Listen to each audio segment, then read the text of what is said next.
Good evening दोस्तों, कैसे हैं आप लोग। आप लोगों की पढ़ाई कैसा चल रहा है। आप लोगों को पता है कि बिहार दरोगा का वैकेंसी इस महीने के अंत तक यानी नवंबर लास्ट वीक या दिसंबर फर्स्ट वीक तक आने की चांसेस है। तो इसीलिए जितने भी दोस्त हैं जिनको पीटी नहीं हुआ है या पीटी हो गया है, मेंस नहीं हुआ है, मेंस पीटी दोनों हो गया है, फिजिकल में क्वालिफाई भी कर गए हैं और मैरिट में छट गए हैं, उन सभी के लिए यह एक आवश्यक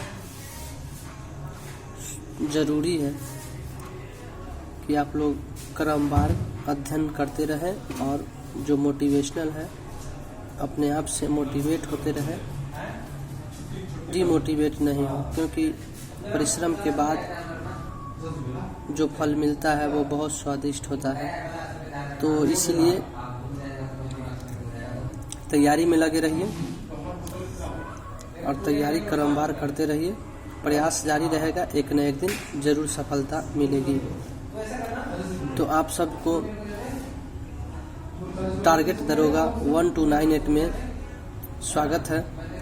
आइए हम आपको बताते हैं इस विषय में कि ये एडिटोरिया बिहार दरोगा स्पेशल कहिए या बीपीएससी मतलब जीएस के मामले में सबसे टॉप है। परवीन सर का बुक है, वॉल्यूम 3 है। दरोगा में इससे अच्छे खासे क्वेश्चन टकराते हैं और करेंट अफेयर्स का पीटी में बहुत बड़ा रोल होता है, ये तो सभी लोग जानते हैं। वो 15 से 20 नंबर, और ये जो करेंट अफेयर्स है लगभग 12 से 14 महीने के बीच के करेंट अफेयर्स खुद से अपडेट रहे तो बहुत मस्ट होता है। तो इसमें 2021 के भी करेंट अफेयर्स है और 2022 के जो करेंट अफेयर्स है उस पर हम एनालिसिस कर दिए हैं। तो हम क्वेश्चन के साथ साथ कुछ एक्स्ट्रा फैक्ट है जो हम एनालिसिस खुद से किए हैं इस बुक में, उसके साथ चलते हैं और तैयारी करते हैं। आप लोगों को पसंद हो तो उसे लाइक, कमेंट और शेयर करें और हमें मोटिवेट करें ताकि हम और बेहतर से बेहतर वीडियो बनाएं और आप लोगों के बीच प्रस्तुत करें। तो आइए हम इस सेट में देखते हैं सेट नंबर 7 को। इसमें दे रहा है ग्लोबल जेंडर गैप इंडेक्स 2021 में कौन सा देश प्रथम स्थान पर है। तो इसमें आइसलैंड है। भारत 140वां स्थान रहा है। यह वर्ल्ड इकोनॉमिक्स फोरम यानी विश्व आर्थिक मंच द्वारा जारी किया जाता है। उसके बाद देता है भारत सरकार द्वारा बंदरगाहों को कार्बन उत्सर्जन को 30% कम करने का लक्ष्य 2030 तक है। दोस्त, यह जो एक्स्ट्रा इफेक्ट है ये आपकी वेस को मजबूत करेगा और जो पीछे हम पढ़ रहे हैं उसको फीडबैक के तौर पे कहिए तो स्ट्रॉन्ग करते जाएगा। तो क्वेश्चन नंबर 2 में है हाल के दिनों में भारत सरकार ने दूरसंचार क्षेत्र में कितने प्रतिशत एफडीआई को मंजूरी दिया है। तो 100%। वही बीमा क्षेत्र में 74% की मंजूरी मिला है। वर्ष 2021 में किस बैंक के द्वारा मर्चेंट स्टैक लॉन्च किया गया है। तो आईसीआईसीआई बैंक द्वारा। 51वां भारतीय अंतर्राष्ट्रीय फिल्म महोत्सव 2021 का फोकस देश कौन रहा है। तो बांग्लादेश रहा है। बैटन ऑफ ऑनर सम्मान 2021 से किसे सम्मानित किया गया है। तो किरण बेदी को। किरण बेदी भारत के प्रथम महिला आईपीएस थी। विंबलडन ओपन 2021 में पुरुष एकल का खिताब किसने जीता है। तो नोवाक जोकोविक सर्बिया को है। वही उपविजेता मैरियो बेरेटिनी रही है। 13वां विश्व कप क्रिकेट 2023 का आयोजन कहाँ किया जाएगा। तो भारत में, यानी 13वां विश्व कप क्रिकेट 2023 का आयोजन भारत में किया जाएगा।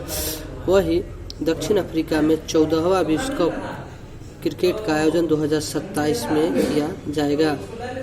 पहला क्वाड सम्मेलन 2021 की मेजबानी किस देश ने की है। तो अमेरिका ने की है।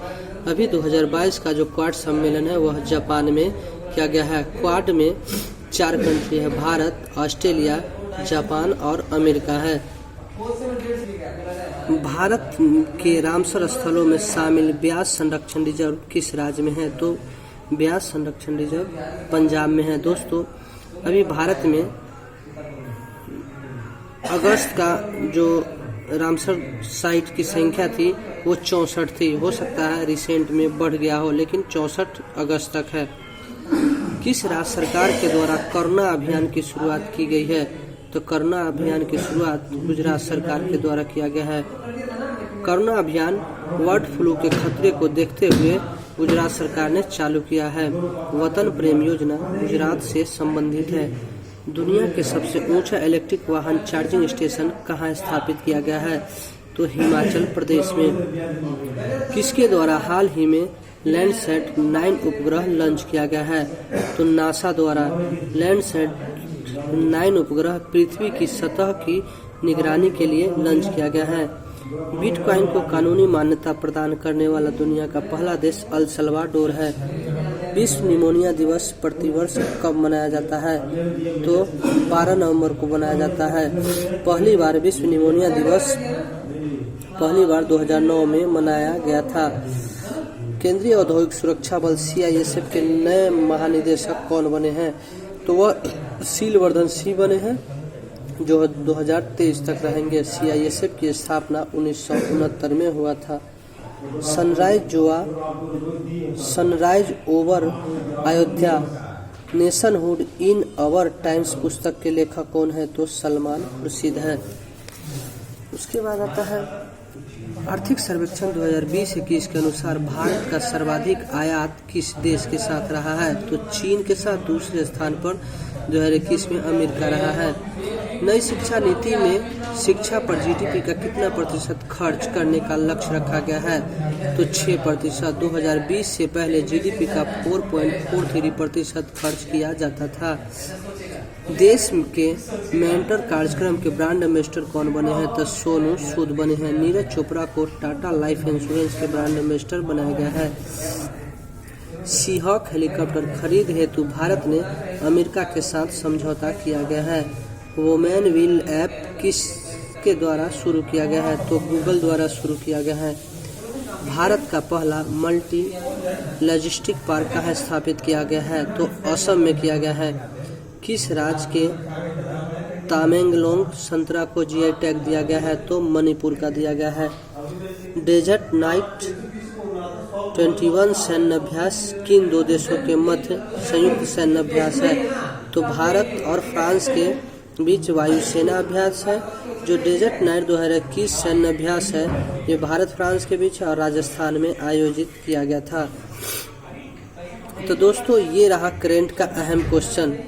अब चलते हैं GS के तरफ, जिसमें 5 क्वेश्चन मैथ का होगा, उसको हम लोग स्किप कर देंगे।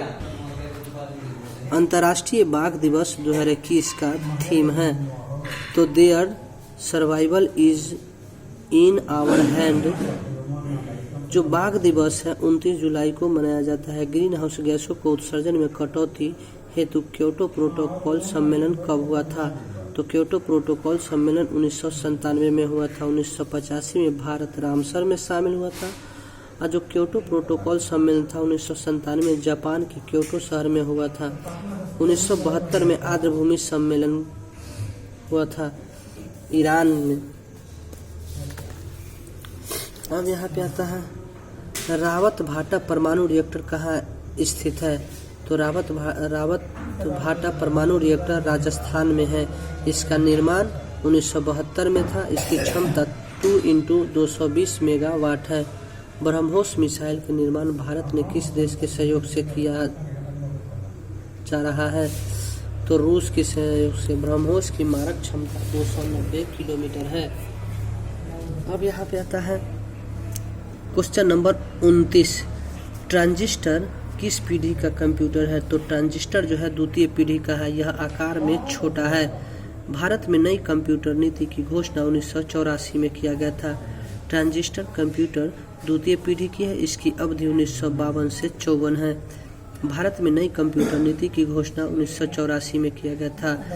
भारत का पहला सुपर कंप्यूटर है। तिलैया बांध किस नदी पर स्थित है? तो तिलैया बांध बराकर नदी पर है। इसका निर्माण 1953 में किया गया था। तिलैया बांध बराकर नदी पर कोडरमा में है। इसका उपयोग जल विद्युत उत्पादन में किया जाता है। उसके बाद निम्नलिखित में से कौन सा झील दो भारतीय राज्यों के साथ सीमा साझा करती है? तो पुलिकट झील जो है दो भारतीय राज्यों के साथ सीमा साझा करता है, तमिलनाडु और आंध्र प्रदेश। चिल्का झील भारत में प्रथम खारे पानी का झील है। पुलिकट झील भारत के दूसरी सबसे बड़ी खारे पानी का झील है। पटना स्थित महात्मा गांधी सेतु का औपचारिक रूप से किस वर्ष खोला गया था? तो 1982 में। पीर पंजाल श्रेणी स्थित है जम्मू एवं कश्मीर में। पीर पंजाल जम्मू एंड कश्मीर में स्थित मध्य हिमालय का भाग है। भारत का प्रमुख एल्युमिनियम कंपनी माल्को की स्थापना किस देश की सहायता से की गई थी? तो इटली की सहायता से। भारत में एल्युमिनियम का पहला कारखाना 1937 में पश्चिम बंगाल में लगाया गया था। दिए गए विकल्पों में कौन सा देश भू अवस्थित देश नहीं है? तो ब्राजील जो है भू अवस्थित देश नहीं है। प्यूर्टोरिको की राजधानी स्थित है तो सान जुआन प्यूर्टोरिको की राजधानी है। ग्रीनलैंड की राजधानी नूक है। कोस्टारिका की राजधानी सान जोस है। चीन के साथ कितने भारतीय राज्य सीमा बनाते हैं? तो 5 राज्य बनाते हैं। चीन के साथ भारत की सीमा 3480 किलोमीटर साझा करती है। पुनासा जलप्रपात किस राज्य में है? तो पुनासा जलप्रपात राजस्थान में है। बिहार जलप्रपात टोंस नदी पर, यह भी राजस्थान में है। उसके बाद बोल रहा है पुनासा जलप्रपात चंबल नदी पर राजस्थान में है, यह 12 मीटर ऊंची है। चुलिया जलप्रपात चंबल नदी पर राजस्थान में है। कोयला के उत्पादन में कौन सा राज्य अग्रगण्य है? तो झारखंड है। राष्ट्रीय खाद्य सुरक्षा अधिनियम कब प्रभावी हुआ था? तो 10 सितंबर 2013 को। जनधन योजना 2014 में उपभोक्ता को बचत का सिद्धांत रॉडन ने दिया था।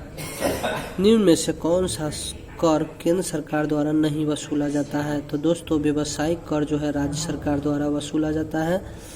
आय कर, सीमा कर, उत्पाद कर केंद्र सरकार द्वारा वसूला जाता है। लॉरेंज वक्र दर्शाता है तो आय वितरण को। लॉरेंज वक्र किसको दर्शाता है? तो आय वितरण को। यूएस अर्थशास्त्री मैक्स ने लॉरेंज वक्र का प्रतिपादन किया जो आय के वितरण में व्याप्त विषमताओं को दर्शाता है। उपभोक्ता की बचत का सिद्धांत निम्न में से किसने दिया था? तो रॉडन ने दिया था। मैक्स ने लॉरेंज वक्र का प्रतिपादन किया था। क्षेत्रीय ग्रामीण बैंक की स्थापना किस समिति के सिफारिश पर की गई थी? तो क्षेत्रीय ग्रामीण बैंक की स्थापना भंडारी समिति के सिफारिश पर 1975 में किया गया था।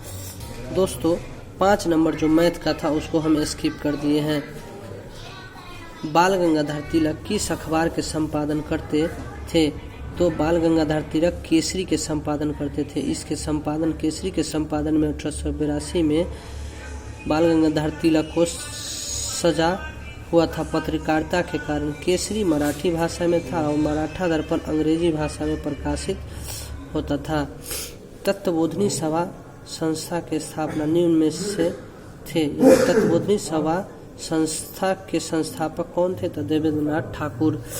दादा भाई नौरोजी ने रहनुमाई मजदायान सभा की स्थापना किया था। आचार्य के शब्द सेन ने वेद समाज की और वेमेश चंद्र चटर्जी ने यूनाइटेड इंडियन कमेटी की स्थापना किया था।